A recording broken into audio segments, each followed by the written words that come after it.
Good morning बच्चों। SVM senior secondary school की online classes में आपका स्वागत है।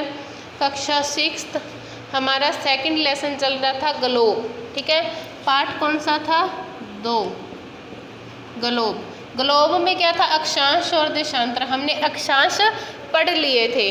ठीक है, सबसे पहले हमें पता होना चाहिए कि ग्लोब पर अक्षांश रेखाएं कैसी खींची जाती हैं। ठीक है, तो ये जो ऐसी रेखाएं होती हैं, ऐसे, ये हमारी होती हैं अक्षांश रेखाएं।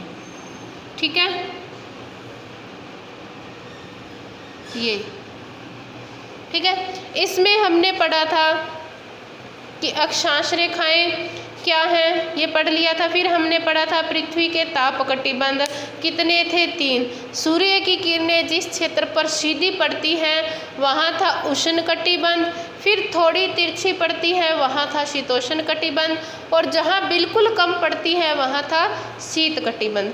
तो आज हम पढ़ेंगे देशांतर के बारे में कि देशांतर क्या है। ठीक है, सबसे पहले हम देखेंगे कि देशांतर रेखाएं कैसे खींची जाती हैं। ठीक है, गोल तो नहीं बना, चलो कोई बात नहीं, आप समझ जाना। ये जो ऐसे रेखाएं खींची जाती हैं,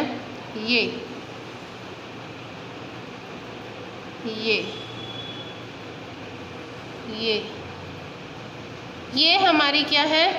देशांतर रेखाएं हैं। ठीक है,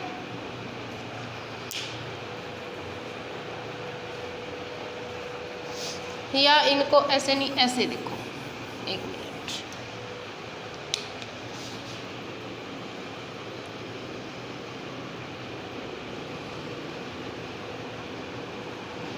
ऐसे, ये ऐसे बनाएंगे, इनको ऐसे ऐसे ऐसे,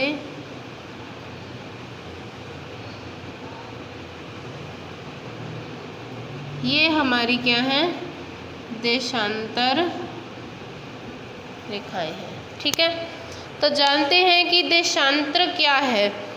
किसी स्थान की स्थिति को बताने के लिए उस स्थान के अक्षांश के अतिरिक्त कुछ और जानकारियों की आवश्यकता होती है। ठीक है, ये देखने के लिए कि किसी स्थान की स्थिति कैसी है, अक्षांश रेखाओं के अलावा भी हमें कुछ और जानकारियों की ज़रूरत होती है।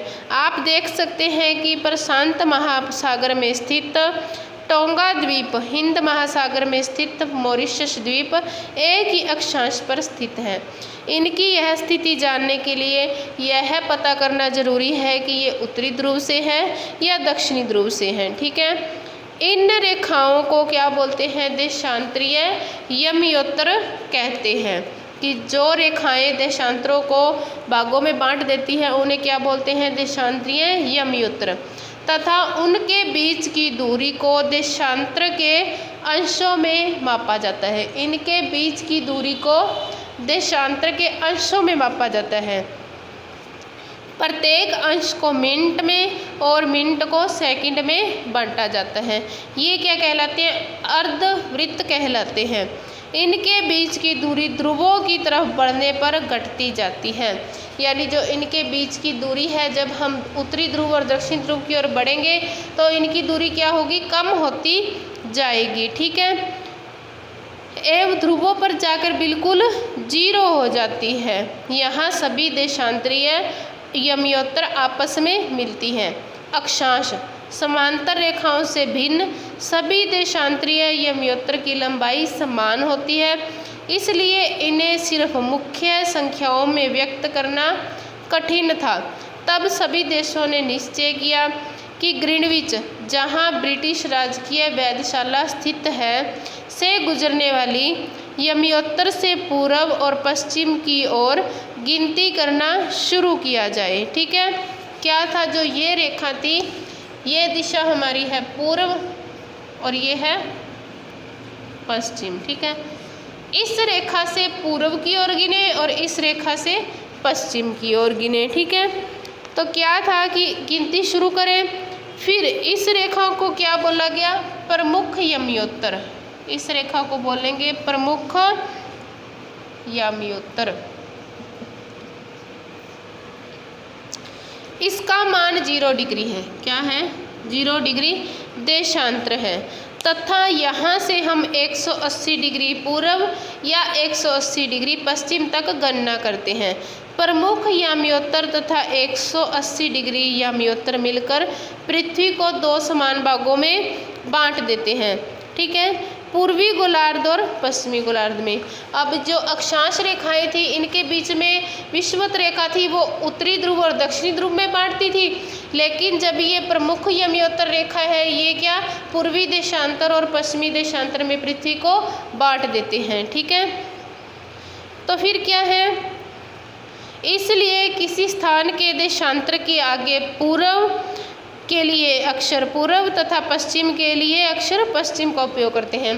कि यदि हम किसी जगह को जानेंगे तो यदि इस दिशा में होगी तो हम उसके आगे पूर्व लिखेंगे, इस दिशा में होगी तो हम उसके आगे पश्चिम लिखेंगे। ठीक है, यह जानना रोचक होगा कि 180 डिग्री पूर्व और 180 डिग्री पश्चिम याम्योत्तर एक ही रेखा पर स्थित है। अब ग्लोब पर अक्षांश रेखाओं एवं देशांतरीय रेखाओं से बनी ग्रिड को देखो। मतलब ये ग्लोब है, इस पर अक्षांश रेखाएं बनी है, दक्षिण बनी है। अब यदि हम इसके ऊपर ही अक्षांश रेखाएं भी बना दें,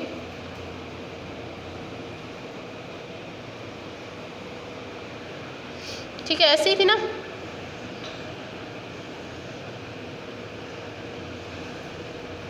ये बीच में विषुवत रेखा थी जो इनको अलग करती। ठीक है, अब आप देखो कि इस पर अक्षांश रेखाएं भी हैं, देशांतर भी हैं, दोनों ही हैं। ठीक है, अगर आपको किसी स्थान के अक्षांश एवं देशांतर की सही जानकारी हो तो ग्लोब पर आप उस स्थान का पता आसानी से लगा सकते हैं। उदाहरण के लिए असम में जो धुबरी स्थान है वो 26 डिग्री उत्तरी अक्षांश पर है एवं 90 डिग्री पूर्वी देशांतर पर स्थित है। 26 डिग्री ये उत्तर दिशा हो गई हमारी, ये हो गई दक्षिण की। जो देबारी स्थान है, धुबरी स्थान है, वो 26 डिग्री उत्तरी अक्षांश पर है और 90 डिग्री पूर्वी देशांतर पर, यानी यहाँ होगा। ठीक है, अब उस बिंदु को देखिए जहाँ दोनों रेखाएं एक दूसरे को काटती है, यह बिंदु क्या होगा, धुबरी स्थिति होगा। ठीक है, इसको समझने के लिए कागज पर समान दूरी वाली क्षैतिज तथा ऊर्ध्वाधर रेखाएं खींचिए, यानी अक्षांश और देशांतर रेखाएं खींचिए। फिर इन रेखाओं को 1 2 3 4 तथा जो क्षैतिज रेखाएं हैं उनको कै ख ग ऐसे बांट दीजिए।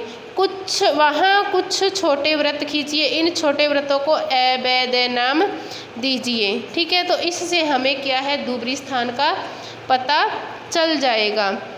फिर है देशांतर और समय। समय को मापने का सबसे अच्छा साधन क्या है। ठीक, अब आपकी बुक में देखना कि इन्होंने जो हमें बोला है ना कि रेखाएं खींचिए, लंबी यानी खड़ी रेखाएं, बिछी हुई रेखाएं खींचिए, फिर उस पर कुछ स्थानों को अंकित करके आप ऐसे इनको बना सकते हैं। देशांतर और समय। समय को मापने का अच्छा साधन पृथ्वी, चंद्रमा और ग्रहों की गति है। कि यदि हमें समय जानना है तो सबसे अच्छा साधन क्या है, पृथ्वी है, चंद्रमा है, ग्रहों की गति है। सूर्योदय व सूर्यास्त तो प्रतिदिन होता है, हमें पता ही है, सूर्य रोज उगता है, रोज छिपता है, यह स्वाभाविक है। यह पूरे विश्व में समय निर्धारण करने का सबसे अच्छा साधन है। स्थानीय समय का अनुमान सूर्य द्वारा बनने वाली परछाई से लगाया जाता है। ठीक है, जो दोपहर के समय सबसे छोटी, सूर्योदय व सूर्यास्त के समय सबसे लंबी होती है। दोपहर के समय हम धूप में जाके देखेंगे तो हमारी परछाई बिल्कुल छोटी बनेगी, क्योंकि सूर्य हमारे बिल्कुल सर पर होगा। यदि हम सुबह यानी सूर्य उदय के समय और शाम को यानी सूर्यास्त के समय अपनी परछाई देखेंगे तो वो लंबी दिखाई देगी हमें ज़्यादा। ठीक है, पृथ्वी पश्चिम से पूर्व की ओर चक्कर लगाती है, अतः वे स्थान जो ग्रीनविच के पूर्व में है उनका समय ग्रीनविच समय के आगे होगा तथा जो पश्चिम में है उनका समय पीछे होगा। कि जो हमारी पृथ्वी है वह पश्चिम से पूर्व की ओर चक्कर लगाती है। अब जो स्थान पूर्व की ओर होंगे उनका समय क्या होगा, आगे होगा, और जो पश्चिम में होंगे उनका पीछे होगा। समय के अंतर की गणना निम्नलिखित विधि से की जा सकती है कि पृथ्वी 24 घंटे में अपने अक्ष पर घूमती है 360 डिग्री।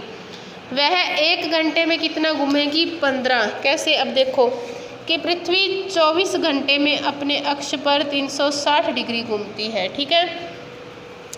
तो 1 घंटे में कितना घूमेगी? 360/24। तो इसको काट के देखो, 15 आ जाएगा। 2 से काटें, 2 8 0 1 2, ठीक है। फिर ये 6 पे जाएगा, ये 90 पे, ये जाएगा 3 पे, ये जाएगा 45 पे। फिर 3 को 45 से काटेंगे, 15 आ गया ना। तो क्या है कि पृथ्वी 24 घंटे में 360 डिग्री घूमती है, तो 1 घंटे में घूमेगी 15 डिग्री, ठीक है। वह 4 मिनट में, अब 1 घंटे में 15 डिग्री घूमेगी तो 4 मिनट में सिर्फ 1 डिग्री घूमेगी, ठीक है। तब ग्रीनविच से 15 डिग्री पूर्व में समय होगा 15 × 4, यानी ये जो देशांतर रेखाएं होती हैं इनके बीच में कितना अंतर होता है? सिर्फ 4 मिनट का अंतर होता है, ठीक है। इन देशांतर रेखाओं में 4 मिनट का अंतर होता है। तो यदि हम इस साइड जाना चाहते हैं तो 4 से गुणा करेंगे तो हमें पता चल जाएगा कि समय कितना होगा, ठीक है।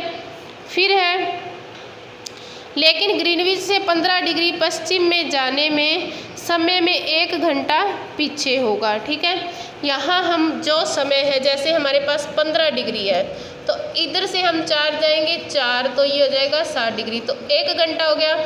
यहाँ का समय इस समय से 1 घंटा आगे होगा, और यदि हम इस साइड जाना जाएंगे, पश्चिम साइड, तो 1 घंटा पीछे चलेंगे, ठीक है। किसी भी स्थान पर जब सूर्य आकाश में अपने उच्चतम बिंदु पर होता है दोपहर में उस समय घड़ी में दिन के 12 बजते हैं। इस प्रकार घड़ी द्वारा दिखाया गया समय उस स्थान का स्थानीय समय होगा, ठीक है। आप देख सकते हैं कि देशांतरीय यमयोत्र पर सभी स्थानों का स्थानीय समय समान है। फिर है कि हम मानक समय क्यों मानते हैं? अलग अलग यमयोत्र पर स्थित स्थानों पर स्थानीय समय में अंतर होता है। जैसे हमारा इंडिया का समय, अमेरिका का है, और देशों का है, सबके समय में अंतर है, ठीक है। तो उदाहरण के लिए बहुत से देशांतरों से होकर गुजरने वाली रेलगाड़ियों के लिए समय सारणी तैयार करना कठिन है, ठीक है। अब जो ट्रेन आती है उसके लिए समय निर्धारण करने के लिए हमें क्या है कि प्रधान समय मानना होगा। भारत में गुजरात के द्वारका तथा असम में डिब्रूगढ़ के स्थानीय समय में लगभग 1 घंटा 45 मिनट का अंतर है। इसलिए यह आवश्यक है कि देश के मध्य भाग से होकर गुजरने वाली किसी भी यमयोत्र के स्थानीय समय को क्या बोलते हैं? देश का मानक समय बोलते हैं। यमयोत्र क्या होता है? दक्षिण से उत्तर की ओर जाना क्या होता है? यमयोत्र होता है। इस यमयोत्र रेखा के स्थानीय समय को पूरे देश का मानक समय माना जाता है। इस यमयोत्र के स्थानीय समय को पूरे देश का मानक समय मानकर इसे भारतीय समय के नाम से जाना जाता है। कबीर भोपाल के निकट एक छोटे नगर में रहता है। वह अपने मित्र आलोक से कहता है कि वे लोग आज रात्रि में नहीं सो पाएंगे। भारत व इंग्लैंड के बीच एक क्रिकेट मैच लंदन में दोपहर के 2 बजे शुरू होगा, अर्थात भारत के समय अनुसार वह होगा शाम के 7:30 बजे। कि जब लंदन में दोपहर के 2 बजे होंगे तो हमारे भारत में समय होगा शाम के 7:30 बजे, यानी 7:30 पर, ठीक है। तो आप जानते हैं कि भारत एवं इंग्लैंड के बीच समय का क्या अंतर है। भारत ग्रीनविच के पूर्व में 82.5 डिग्री पर स्थित है। यहाँ का समय ग्रीनविच समय से 5 घंटा 30 मिनट आगे है। इसलिए जब लंदन में 2 बजे होंगे तो भारत में शाम के 7:30 होंगे। कुछ देशों का देशांतरीय विस्तार अधिक होता है, जिसके कारण वहाँ 1 से अधिक मानक समय अपनाए गए हैं। उदाहरण के लिए रूस में 11 मानक समयों को अपनाया गया है। पृथ्वी को 1-1 घंटे वाले 24 समय के क्षेत्रों में बांटा गया है। इस प्रकार प्रत्येक समय क्षेत्र में 15 डिग्री देशांतर तक के क्षेत्र को घेरता है, ठीक है। तो हमने अक्षांश और देशांतर के बारे में जाना। ये लेसन कंप्लीट हो गया। आप इसके क्वेश्चन आंसर अपनी नोटबुक में करोगे, ठीक है।